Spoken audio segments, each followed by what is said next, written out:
Oh, you disappeared. Oh, there you That are.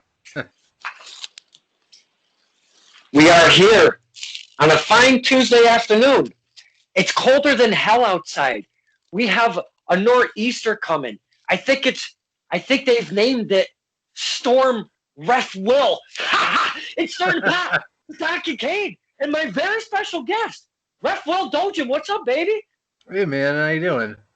Oh, we're all right. You know, it's after hours of the working day.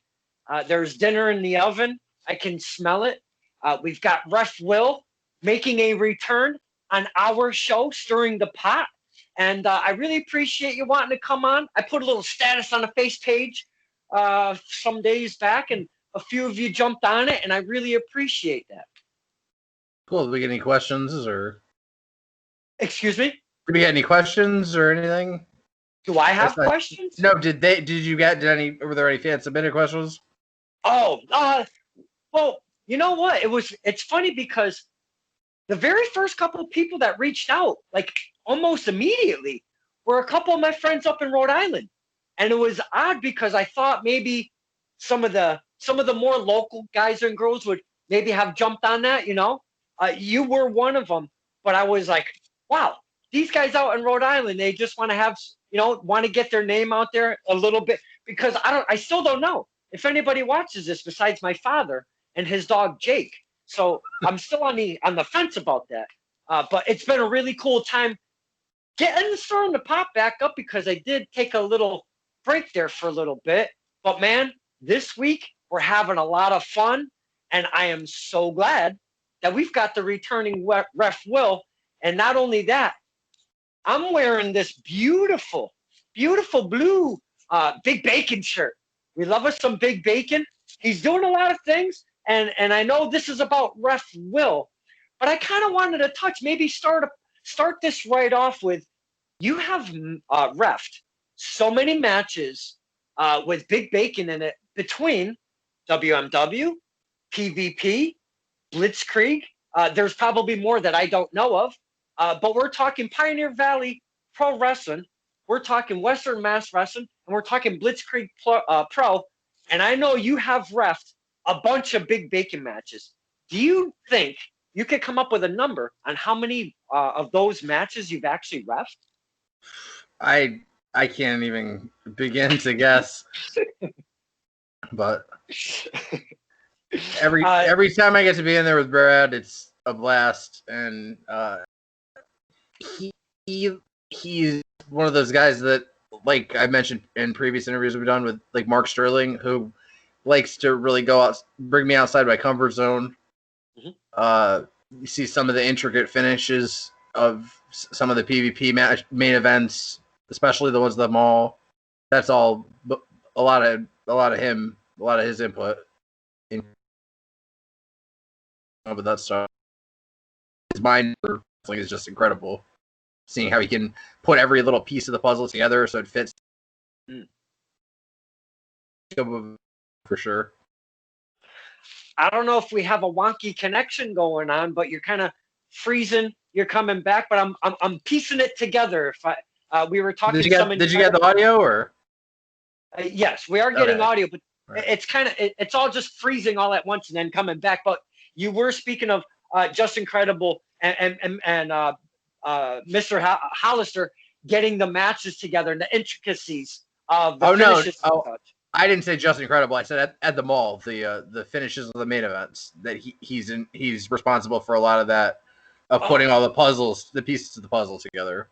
I got you. So that makes more sense than what I understood about a few seconds ago. Okay. So I've been to a bunch of matches with Big Bacon involved through those three companies specifically. Have you refed any matches with him in any other promotions besides those three? I believe it's just those three. Now, I got to say, what's really cool about all said companies, if you will, you guys like to do a little Halloween action. You guys like to do a little bit of the Christmas action. You're very, you take the holidays and you bring the spirit in the ring.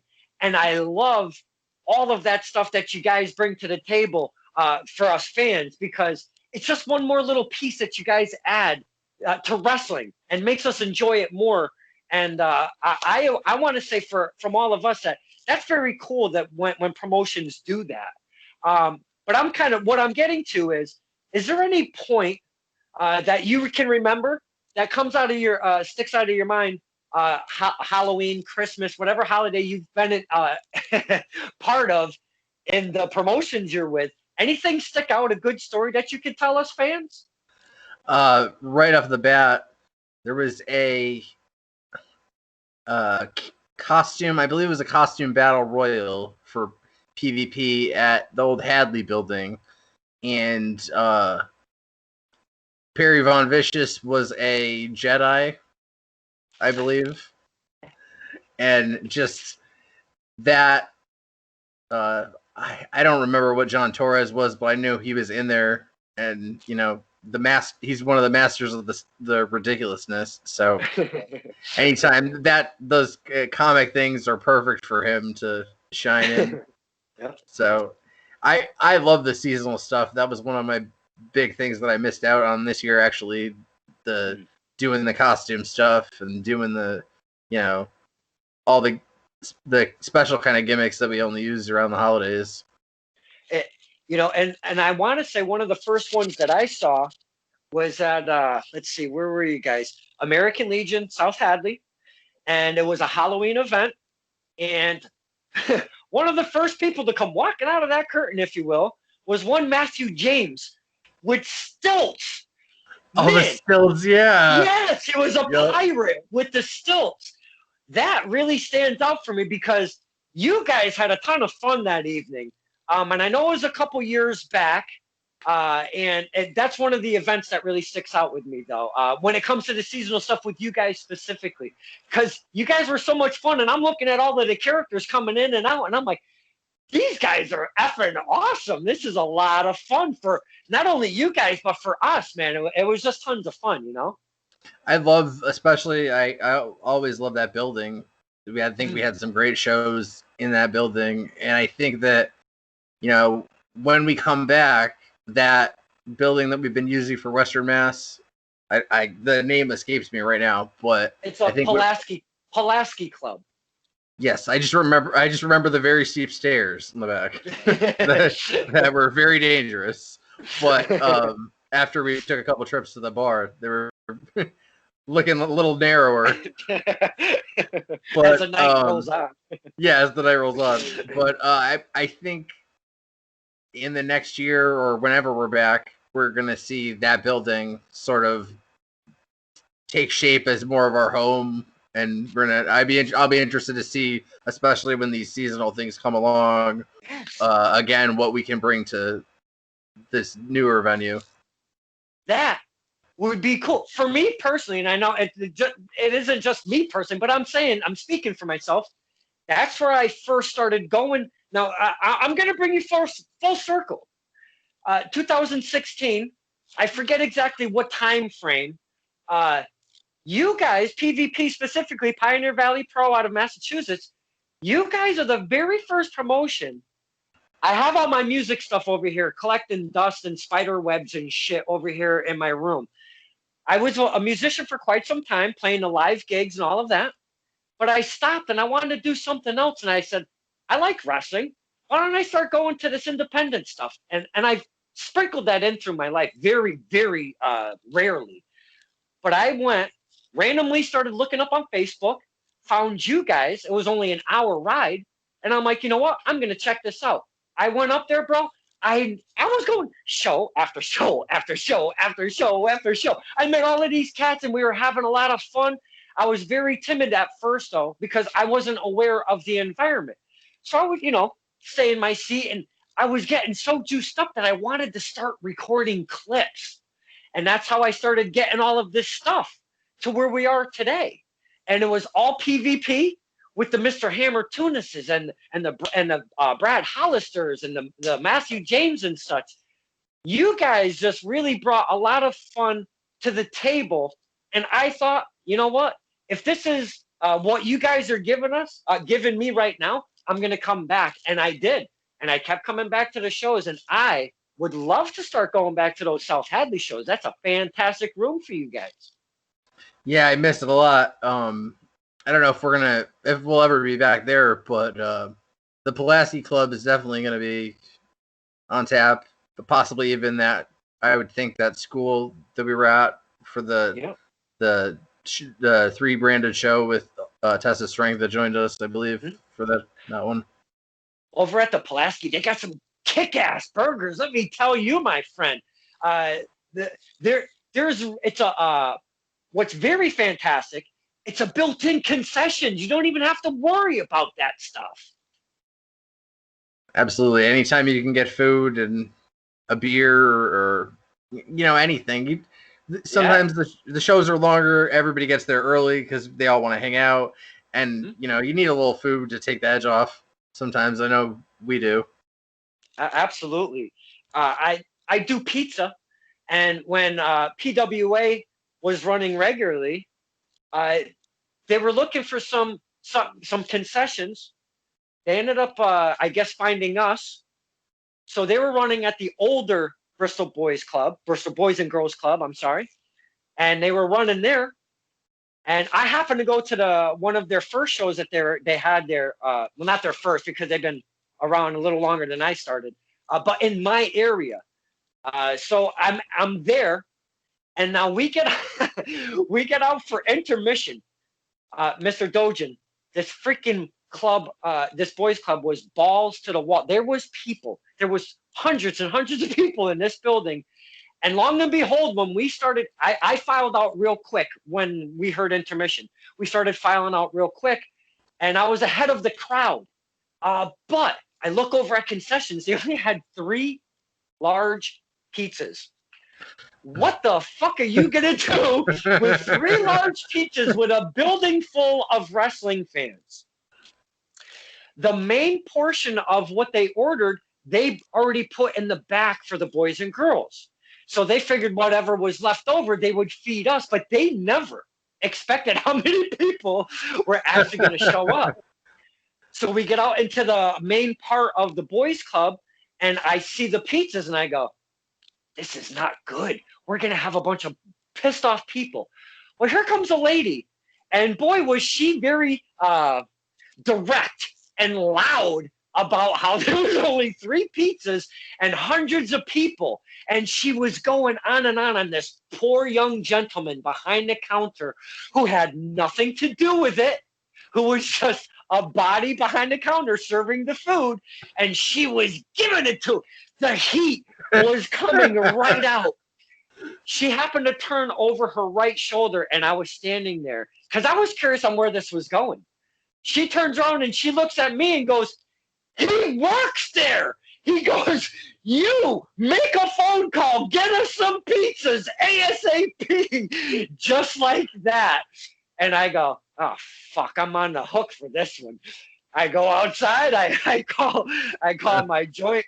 I go to my boss, bro, get at least, and I'm saying a minimum of a half a dozen. And I'm just calling this on the fly. I don't even know if they're going to pay for the fucking things, right?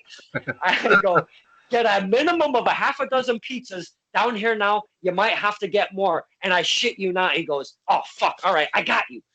They whip them down. Everybody's happy. They ordered at least like 3 or 4 more. Everybody was still happy because not everybody's going to buy pizza and shit. Right. But, man, what a situation I got myself in the middle of over there at the Bristol Boys and Girls Club. Holy shit, man. It's good. You got the pizza hookup. So I did have the hookup. And whenever she saw my face, she was one of our customers. And I've delivered to her a few times. And I'm like, oh, God. Oh, no, it's her. Because she was one of those customers that gives it to you.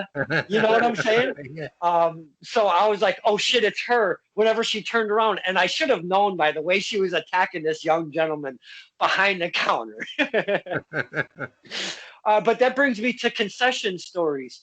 Because you guys and girls must run into some horrible concession issues. Because you do want to get some supplement. You do want to get down some water or, maybe an adult beverage or 7.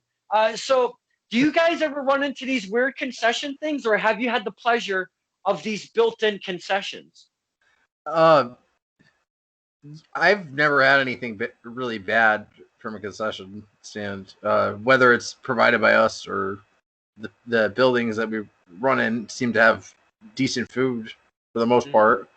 I like to usually eat before I come, so it has plenty of time to digest, and it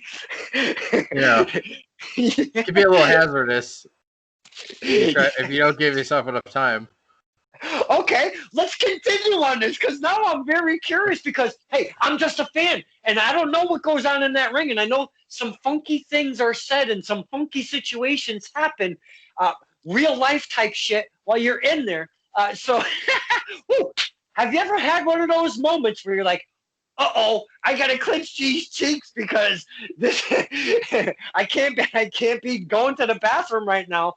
We're mid-match or anything like that. Have you run into any of those situations?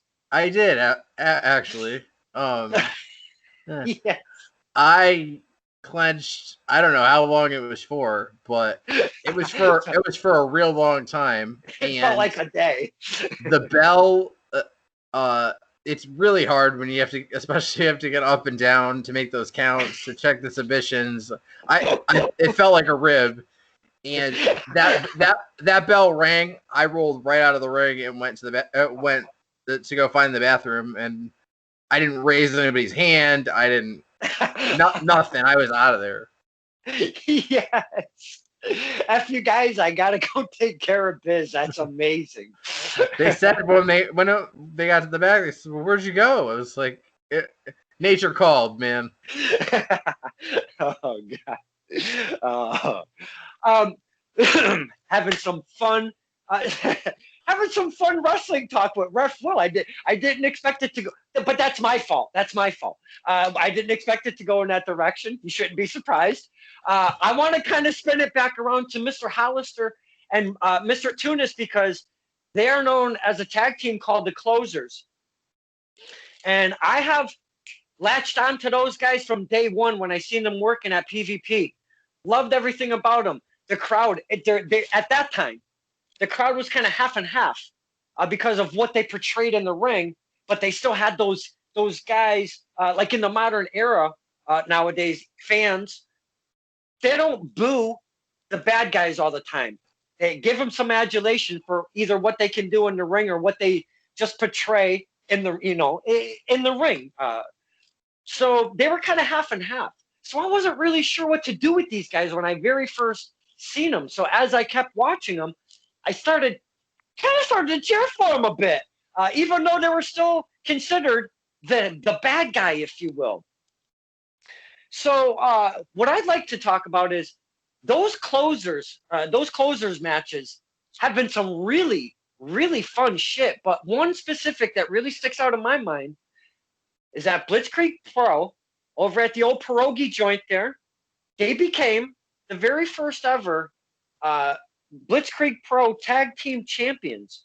And for me, were you there that evening? And were you refereeing that match? Because I don't remember a lot of stuff. I'm not that bright. I was there, and I did ref that match, I believe.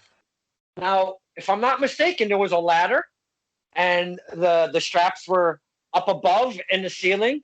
And it was very interesting. I don't think I've ever seen that type of situation in such a small, intimate setting because I was always used to seeing it on TV and such. So for me and my dad, that was pretty cool because he was like, what the hell's going on? I go, they got this ladder match going on. You got to climb up and get the straps and shit. Could you talk to us about that match? Because that seems like something that would be really fun, a cool match for a referee to be able to work. Actually, now that we think about it, I'm not sure that I was in there, but I do remember the match. Oh, and okay. Anytime, I believe it was 3 teams. Yes. Because I believe it was the massage guys. The massage guys. Envy and CPA and Kip, I think. Yes. You are correct. They had a series of matches that 2 versus 2 versus 2 that were always so good that we Jeremy just ran it back a bunch of times. And when it came time for the tag titles for there to be a discussion about tag belts, there was really no question about what the match was going to be. It was going to be those three teams. They just had such great chemistry all the other times they'd been in there. I didn't meet any slight by the massage guys. Their name. Oh yeah, VSK and Dorian Graves. And look at Mr. VSK right now, doing the AE thing right now, getting on the TV and stuff. So we want to congratulate him because let's dive into that because we've seen between the Massachusetts, Connecticut, Rhode Island, and other states around our surrounding area, we're seeing a lot of amazing New England, in New Jersey and such, talent being picked up, put on the dark on the YouTube on the Tuesday evenings, and then there's a few of them that are actually signing contracts. And I'll use Max Caster from the Shook Crew and Anthony Bowens as a tag team, and they are known right now as the Acclaimed. How cool is it for you right now to be seeing, and VSK is how we started this, seeing these guys get on this platform after seeing them in the indies, if you will, for such for their career? Man, all these guys that are getting a shot are extremely talented. I don't think anyone would argue anything else. And they're all really good people also. So it's good to see good people, talented people, but decent people as well getting a shot. And, Caster, I don't know what his availability is, if he's done on the indies totally or what the deal with that is. But we miss these guys every time they move on to bigger things. That's the thing too, sir. We love seeing them get on the bigger platforms, but we can't even, because now you got to talk to talent relations if you want to speak with them in an interview or such. So things have changed as soon as they sign on that dotted line. Like Mr. Caster was at Smoker's Ridehouse in Thomaston, Connecticut, 5 minutes down from my effing house at Test of Strength. And I had the privilege to get a 5-minute promo. I did not expect it to be that long. I got to interrupt you. Did you call it it's Smoker's Ridehouse? You mean was it Ryder's Smokehouse? Ryder's. See, I told you I'm not that bright. Thank you, sir. Thank you. That was a good one. Smoker's Ridehouse. But anywho, thank you for the correction. But anywho, me and Mr. Caster, I've never met the guy ever until that show at Test of Strength. I've seen him, his work and such. I've seen him work live, but I've never personally met him. And I go, Max Caster, what's good, my friend? And he shook my hand. I go, if you're not busy, maybe we could do a quick little promo. My name is Don Kincaid. I gave him what I do. He goes, yeah, why not? We went outside, and it was more of a conversation than a promo. But he had a match against Mike Skyros, another fine talent. I'm assuming he's going to be hitting that bigger platform as well, sooner than later. And he went against Mr. Skyros in the K1 Classic Cup match. And, man, we got to see him perform. I had the honor to be able to get a little something from him promo-wise. Then all of a sudden, because you don't know what's happening, he starts popping up on the West Coast. He's what's that? Not Hollywood, not the Championship Hollywood, Primetime Wrestling. He's starting to show up on Primetime on the United Wrestling Network. He does a couple of those shows. Then all of a sudden, out of nowhere, he's on AEW Dark, and now he's legit signed to AEW. I'm never going to be able to talk to this guy again. But those are the things, Ref Will. You make a very, very valid point is we do miss those talents once we see them get to that platform. Absolutely. Now, is there any specific talent that you've been seeing as of late? Obviously, we spoke of VSK and such. Is there any talent besides those two that we spoke of that you're seeing signed on the national level, if you will, that you've been had the privilege to work with in the ring? Not they're not signed per se, but still also getting work for AEW is Louis Valley, is one half of the Batiri. Yep. So yeah, I've known him for a little while now, and he's just been at it so long that he's his talent far exceeds where he's gotten himself, and it's good to see him finally getting that national exposure, international. That's YouTube, and exactly. Yeah, I mean, we do love seeing our favorites hitting that platform. Now, there's been like really not a whole lot going on because of the whole vid. Things were starting to creep out a little bit. There was some dates popping up. A few in Connecticut. Obviously, we spoke of Test of Strength, but like in the New Jersey area and like Florida, there's been a couple other states and such.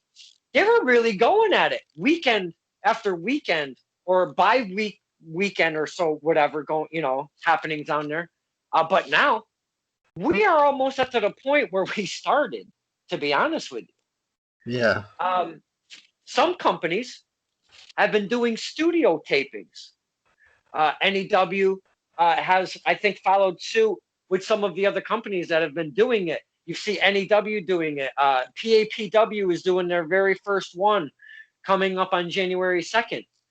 I know you're not probably not privy to that information or that part of the company, but do you think that maybe a PvP, a Blitzkrieg, or a WMW would be interested in doing something like these studio tapings where it's just the workers and doing your thing and maybe pushing out a product? Because now you've got PAPW, it's $4.99 to watch the event. They are charging $5 when you go to the Friday Night Alley fights, and that's basically what they're trying to give us is this. So it's a similar thing. Do you think one of the three companies that you work for would do something like this? I really don't think that it would be something they'd be willing to do, at least at this point. There have been talks about it, and it's just a lot of what motivates us and pushes us to be better, and it's part of the vibe and experience of our show is the crowd, from more than half. And I think until we can do things the right way again, it would be lessening the experience to do anything less than what we've been come to be known for. You have just reiterated. I've heard those, not verbatim, but pretty darn close from other companies, promoters and such. Yeah, you know what? The experience isn't what it is. We get it. We see it even on TV. We're not feeling it. So we're really going to wait until there's, some actual normalcy going on, if there ever is any. But that's what they're waiting for. And you have just kind of reiterated within, our local scene. So yeah, you guys are definitely not the only ones. And I'm not saying everybody's been running, No. I'm just saying there has been some activity in the past few months, and it's just like, wow, there's a lot of fucking people running right now. And once you start following them on the face page and you're seeing all their stuff come up, you're like, wow, okay, I didn't expect these many companies to actually start rolling and doing their shows. But it was different weather at that time as well. So right. I have to give it to them. 90%, if not 95% of these shows were outside. There was only a very select few that were inside that were doing these. So, and a lot of locally, what I've seen from the shows that are taking place that have fans or have been done extremely well, socially distanced, enforced mask wearing. I know, especially Slick wouldn't run a show that wasn't completely safe. Yeah, and that's a very valid point, sir. The temperatures and such, I mean, I know it's just one tool to utilize in this whole thing we got going on, But right now, that's the best gauge, if you will, getting that temperature taken. So they took temperature. They had 3 shows, and they took the temperature at all 3, and it was very cool. I mean, I had a blast. I miss it so much. I wasn't going to go back until we didn't have to wear masks. I reiterated it actually on a few of these stirring the pots, but I found myself saying, F it. It's 5 minutes down the road. It's outside. It's under the pavilion. I think I'm going to see me some wrestling. And I'm so glad that I did, because we got to see Danos be dethroned by one Karen Bam Bam. Yes, finally. Yeah, so that was fun. Good times right there, let me tell you. I don't think there's something we've touched upon, even going back to our previous interview. Do you, on your, before the vid, let's take the vid right out of the picture. Okay. When things were just all sorts of normal, and you were on your off weekends, and I don't know how many you had, if any, because you're a busy guy, but on your off weekends, would you find yourself as a fan going to other promotions to see shows? Absolutely. I mean, there's kind of this idea that you don't want to show up at too many different places if you're not booked, but that's like an older rule of not wanting to be seen, trying not to be seen too much. If you're trying to get, you look like you're begging for a job or a spot if you show up. But I never really subscribed to that theory, man. I'm just a wrestling fan. I'll be, if there's a wrestling show, I'll be there most of the time. Nice. If I have no other family commitments or anything. Do you find yourself still, because I know you've been reffing for a bit, do you find yourself still as a fan doing the boos, doing the cheers, giving the heat and all of that stuff? Do you find yourself doing that, or are you kind of more little reserved? Because there's one or the other. There's no in between when it comes to wrestling fans. You're either a little reserved or you're me. I'm generally reserved, and it didn't change. I'm generally reserved in any kind of live entertainment that I watch. The guy standing at the concert with my arms folded. I'm not one to go in the pit or any of that. But oh hell no! I'm listening intently, and believe me, I'm getting just as much out of it as somebody that might be swinging their fists around or whatever. Thank you. I've had this conversation before. I mean, what the F? And I've been in the shit of the pit. Let me tell you, my friend. But I've had these protectors, Undertaker type guys. I don't know how I do this shit. Somehow I find these bigger guys and I friend them somehow at random places. I don't know what it is. Maybe because I'm such a small dude, but I don't get that. But anywho, the point being is, I give you a very perfect example. Let's see. It was Music for Weapon tour. Disturbed. It was Music for Weapon 5, if I'm not mistaken. And it was at I call it the Meadows still. I'm that guy. I still call it the Meadows. And there was a pit down there. But this pit was very interesting. It was like a backwards V, if you will. And it was very odd. It stretched out narrow in the front and it came out wide as the crowd got bigger, Myself, my girl, and we brought my daughter. She wanted to see Disturbed. So I bought these tickets with the intention of, I didn't think we were going to get caught in the vortex of the madness. Well, I'm telling you, Will, there was these 2 guys, big dudes, and they were like, you guys look like you're enjoying the music, because we're just, chilling, watching the music and shit. He goes, we got you. Don't worry about anything. And they took care of the circle while we enjoyed the show. How fucking cool is that, man? It's pretty sweet. You got your own personal security there. I don't know how that happened, but I feel you though. I'm not the guy that's going every second of a concert. I'll do my hooting and hollering, but there are times that I am chilling and I'm taking it in, as you've spoken. There's one exception though. if I'm at an Insane Clown Posse concert, you will find me in the pit getting sprayed with Faygo. Really? All that stuff. Yeah. Just like John Cena, I didn't see that at all. Really, like ICP and Ref Will Dojan, we just learned something that blew my fucking mind tonight. Look at you, baby. Wow. I did not see that coming. You do the face paint? No, I don't. Oh man, that would have put the cherry right on the top, baby. Holy cow. I did one year for Halloween. I did some face paint, but I don't face paint and go to the shows. Oh man, the visual. I had the visual. I'm sorry. I'll get you the picture of it. Yeah, awesome. That's very cool.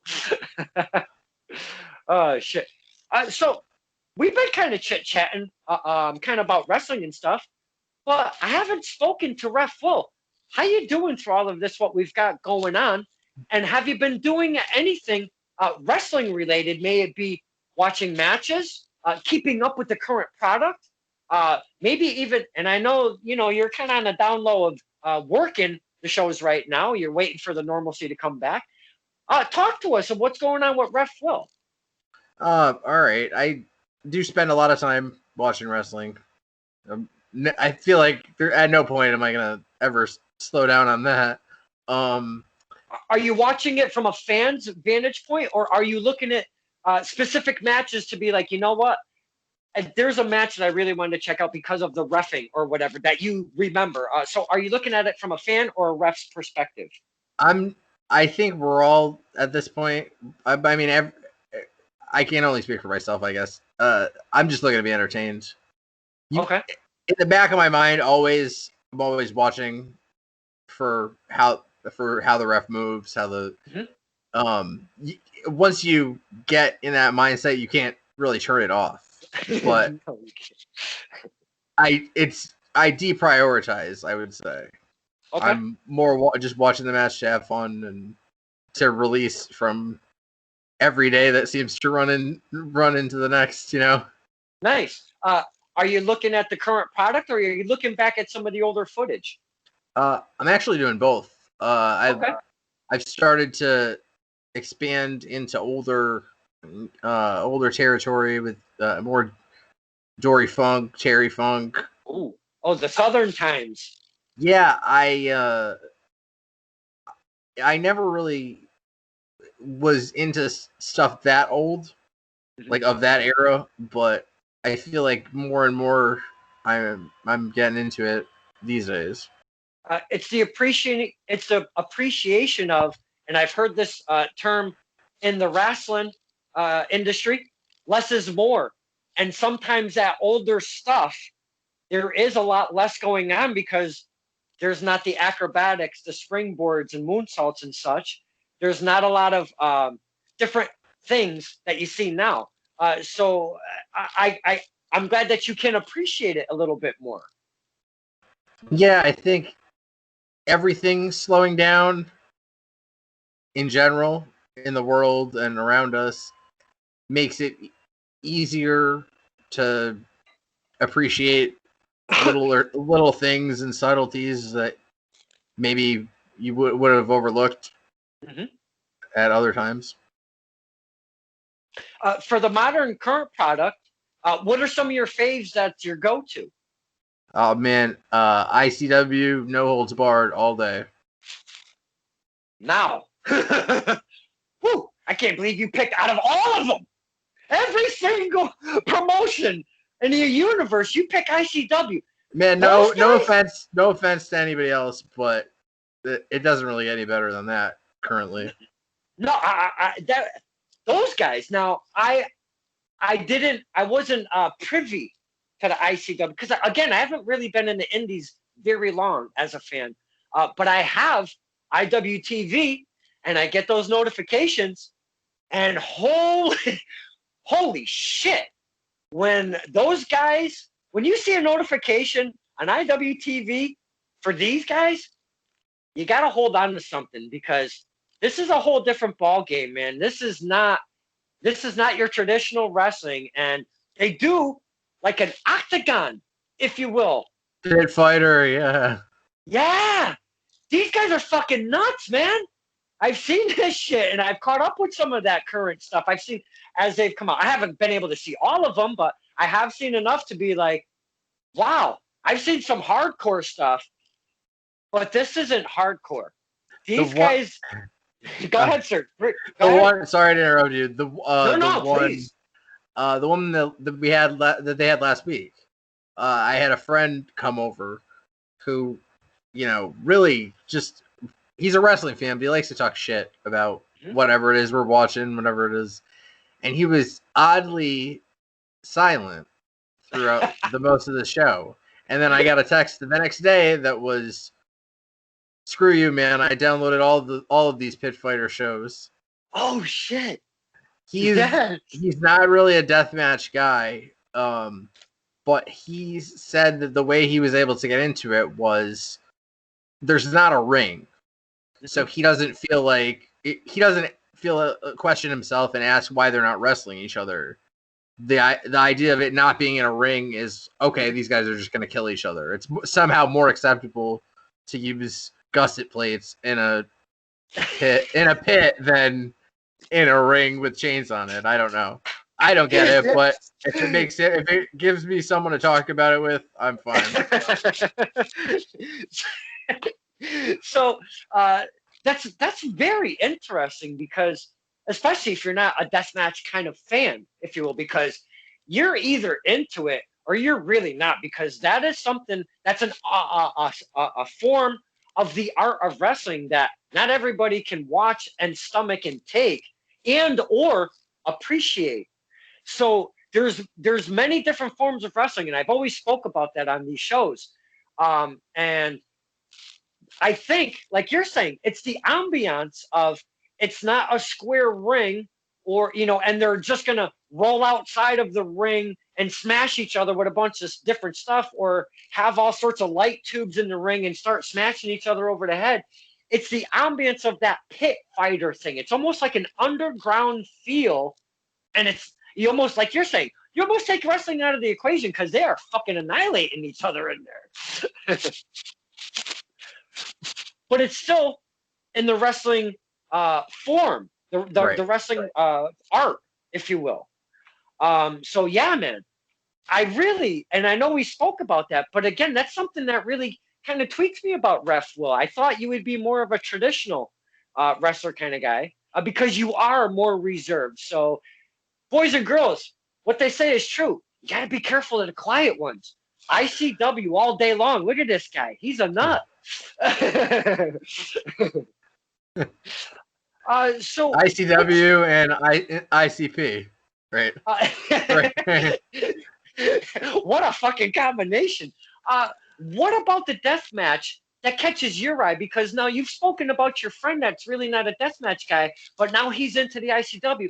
What is it about the deathmatch form of wrestling that you enjoy?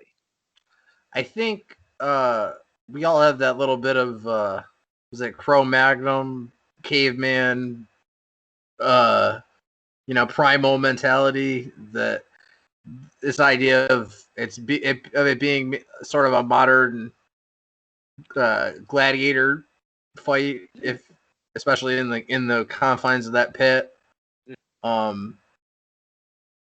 I don't really know what it says about me that I enjoy watching guys hit each other with glass and bleed everywhere. But it's always interesting, and you never see really the same thing twice. Have you been part of these hardcore scenario matches? Because not all refs want to be involved in those things, because they do get a little hairy. Have you been privy in the ring with some of these type style matches? I mean, obviously not the death match, but the hardcore style. Oh, the death match too. I did ref really? I refed an entire tournament. I iron refed the tournament for On Point Wrestling called Survival of the Sickest. No shit. That's something you signed up for? Did they reach out to you? How did that kind of work out? So I know Loudy, the promoter. They run in New Jersey, and I've known him for years. We did a show me and John Torres did a show back for them in 2014. Okay. So it had been a while coming to come back there, and I went down with Rob Marsh, who was going to be in the tournament from Maine. He had come down, and they knew I was coming down with him, so they booked me for it. And the other referee, I don't know if he was scared or whatever reason, for whatever reason, he just didn't show up. So it was just me. No kid. So you worked the whole night at a deathmatch scenario? I did. Wow. Terrifying. Yeah. Talk to us to fans about that, because that kind of stuff intrigues me. Obviously, it's very different. Are you wearing the hand protection and stuff like that? Because I see a lot of the refs will put on like, I don't want to say gardening gloves, but like the construction type gloves, the leathery, thicker gloves, because you don't you don't want to be hitting that mat with all of that shit all shattered and stuff. Are you gearing up? And if is this your first time ever doing that? I believe it was, yeah.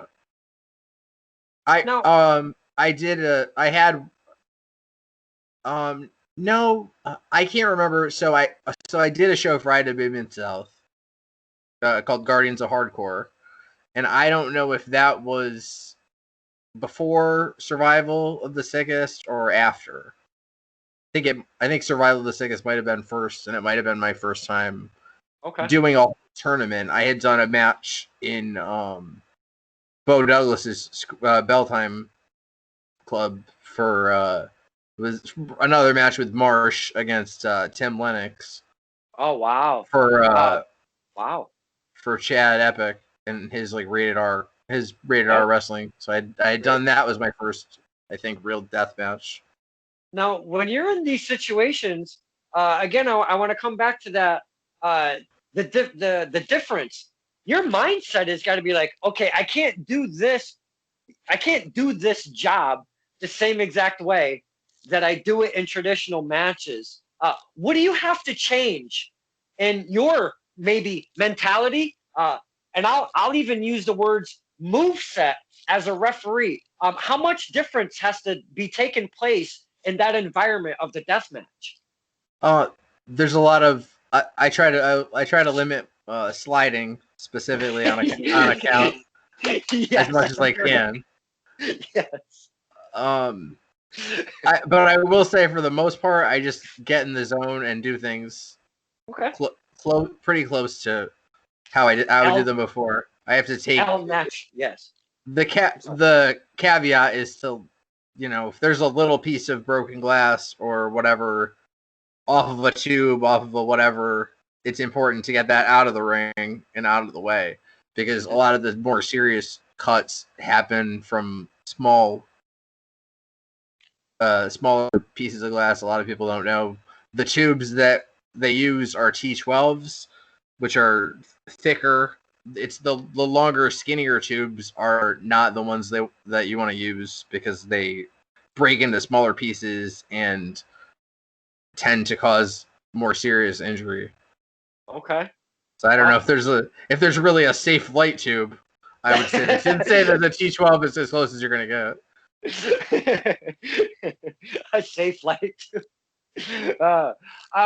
I've seen one of these matches, and it was one Dirtbag Dan versus Len Oddity in a barbed wire match where they took the ropes down. They had Fear of the Masses kick some ass, jamming some killer original tunes over there, while they took barbed wire and really did a number to replace the ropes with. And my God, Ref Will, I've seen this stuff on YouTube and TV and such.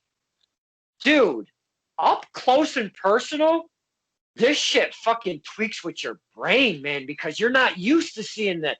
For me, anyways, I'm not used to seeing this stuff in wrestling, and all of a sudden, I am seeing some of the craziest shit being done in that ring.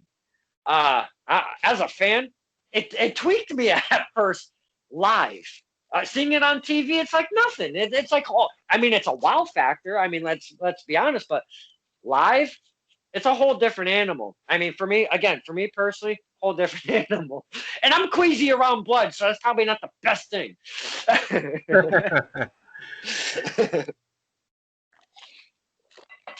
So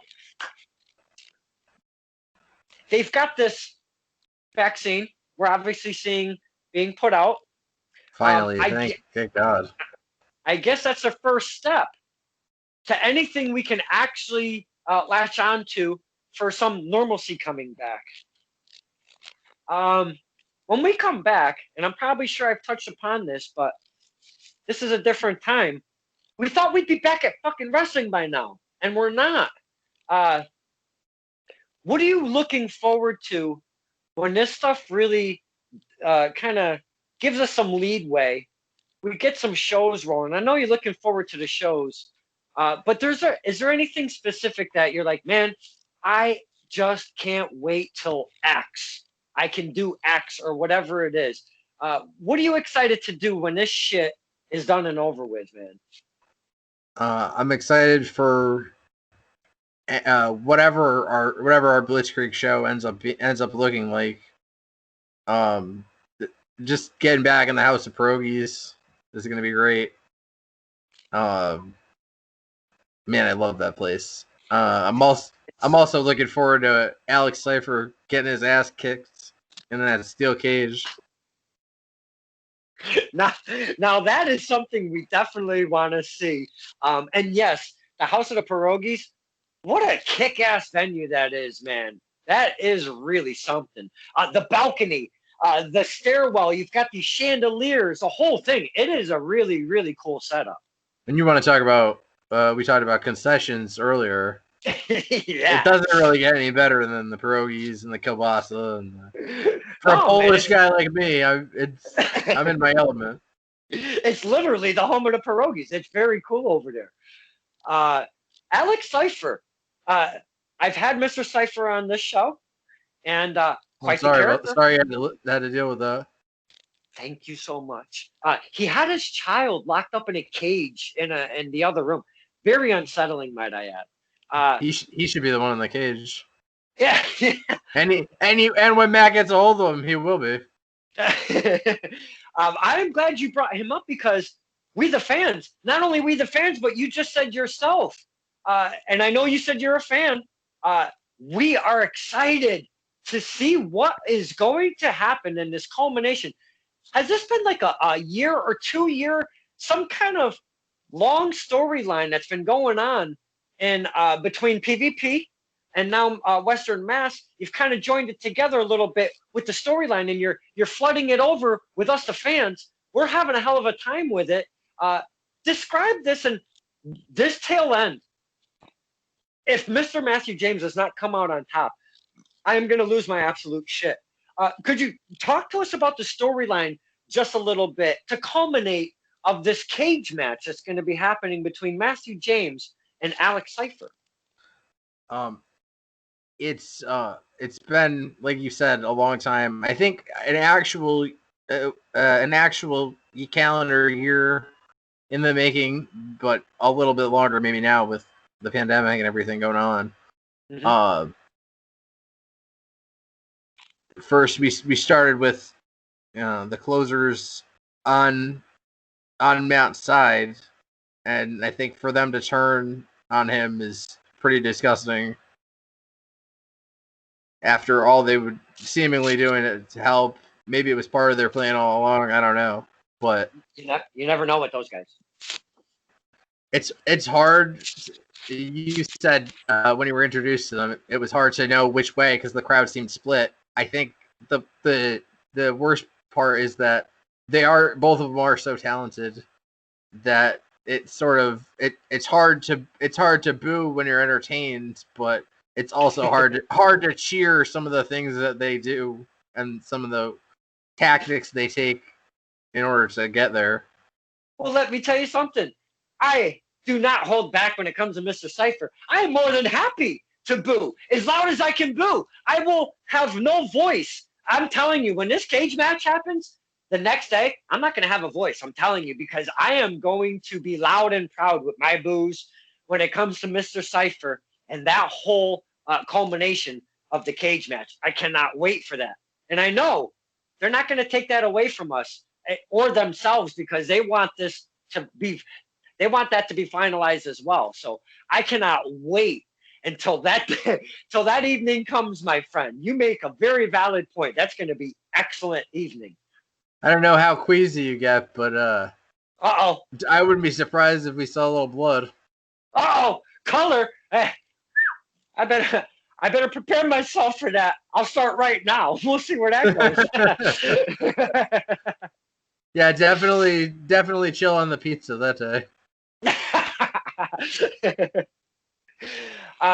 Ref Will, this has been an amazing return. We've talked about so many things, wrestling related, Ref Will related. But before I do let you go, is there anything, and it could be anything from ICP if they got new material out, to ICW if they got anything coming up, or anything that you would like to throw us, the fans? Are you promoting anything? Do you have any new T-shirts coming out, or anything you want to speak about? Please, sir, the platform is yours. I would say if you're into the more violent style, definitely check out ICW No Holds Barred. They have their events in New Jersey. I don't know how that's going to go.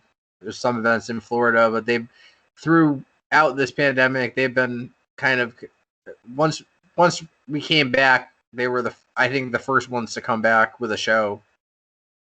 And they've been pretty consistent through that. And if you're looking for a little more violence, that would be the place I would direct you. Also, this guy, John Stauffer, and his company Powerbomb Prints on Instagram. They have this really, I don't know if you can't really see it, but I'm wearing it's a Danny Havoc tribute shirt. Oh, that nice. He had.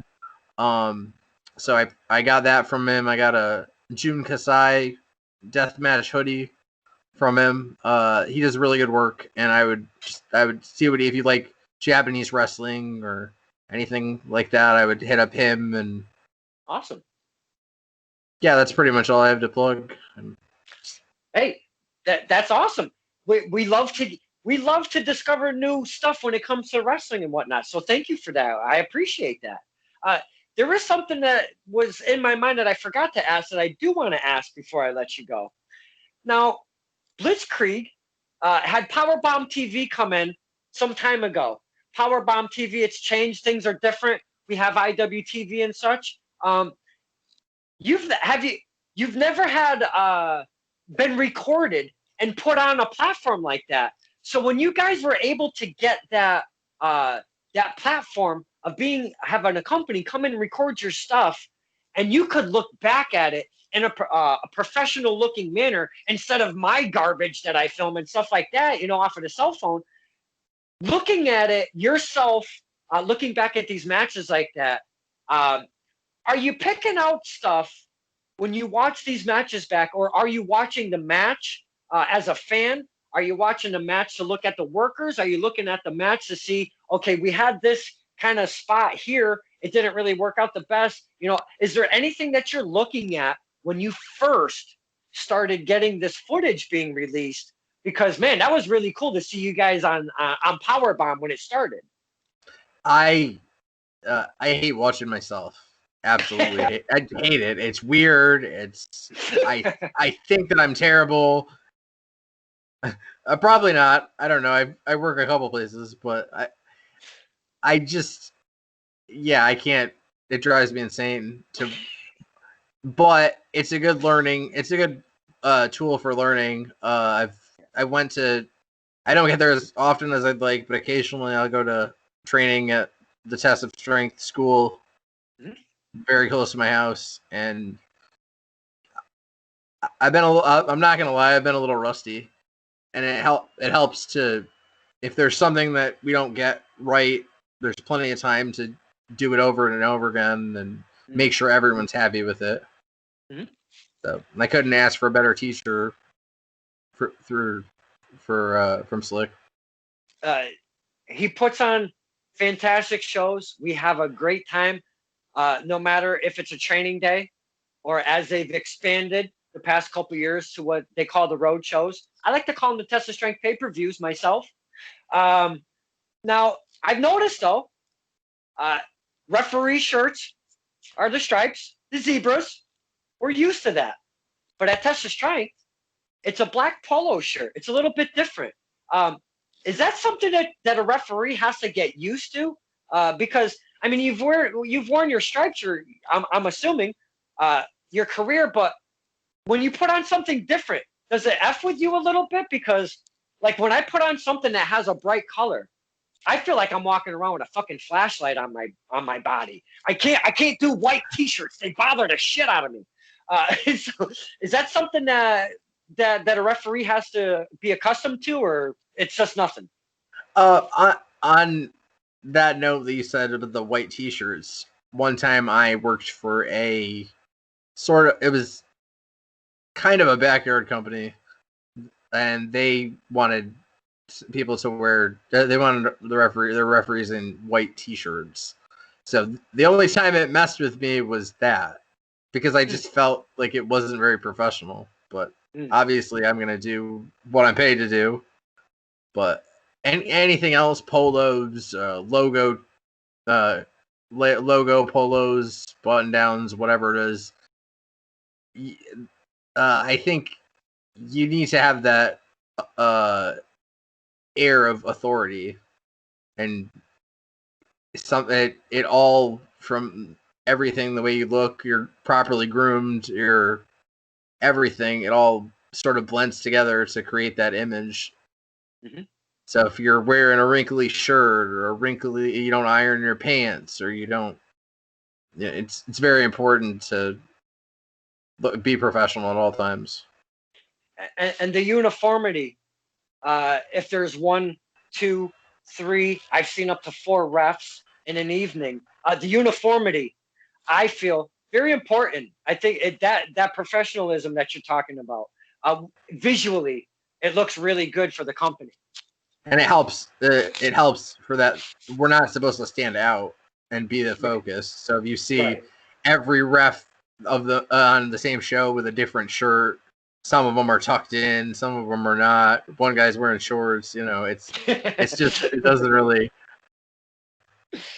I only wore shorts the one time we did the Warped Tour show, and that was because it was hot, and I got ribbed mercilessly for my jean shorts. And there's one more question, and I know I've said before I let you go, but I've come up with more stuff to ask Ref Will, and I do still smell dinner. It's probably sitting out there. What do you got? What do you got in there?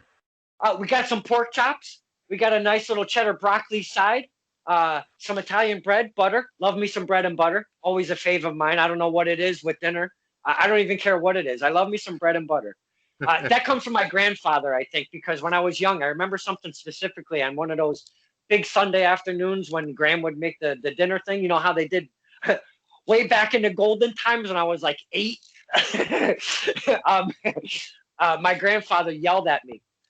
And he was from Maine. They had, oh my God, they had that accent. He was like, "You're not going to put any butter on that bread, Donnie?" And I'm like, "No, I don't want any butter." And he was like, "Don't you mock me? And you better put some butter on that bread." And I don't know. I think my grandfather forced the butter on the bread, but I absolutely enjoy it with dinner. So that's what we're having for dinner. But my last question for Ref Will is, I don't think I've asked you this question. I see referees, they don't always come out clean in these matches. Sometimes you take a little bump, as they say. Is there a time that you had to take a bump as a referee where you were like, I should have never taken that? After the only time I can think of, before the bump happens, every single time. Every single. Yes. The only one after that was a little rough was there was a match for Blitzkrieg that we did at the Whirly Ball, at Whirly Ball, and it was Jeremy Leary and Scotty Too Hottie. And Leary was punching Scotty in the corner, or Scotty was punching Leary in the corner, and he went to hit his bulldog to set up for the worm, and Leary ducked, and I got a forearm to the face. Oh, and I flew back and hit the bottom rope with the back of my head. That sucks. So yeah, that was a little rough. The next day, my neck was stiff. Yeah, that definitely sounds like a rough one, man. Holy cow!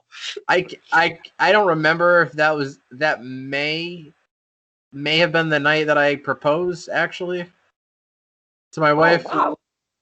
So you might have my timeline messed up a little bit. I wasn't concussed, but I was I was turning my body instead of my neck. I'm sorry, Ref Will's better half. I did not mean to put any slight out there.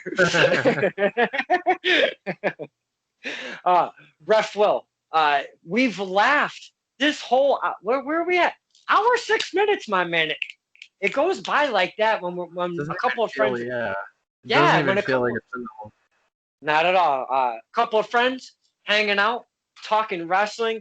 It always goes by quickly, and that's why I love having all of you talented men and women want to come on the show, because just talking about wrestling, it still gives us a little something while we don't have it. So, A, I appreciate it. B, tons of laughs today. This was absolutely excellent. I cannot thank you enough for wanting to return. I feel people are...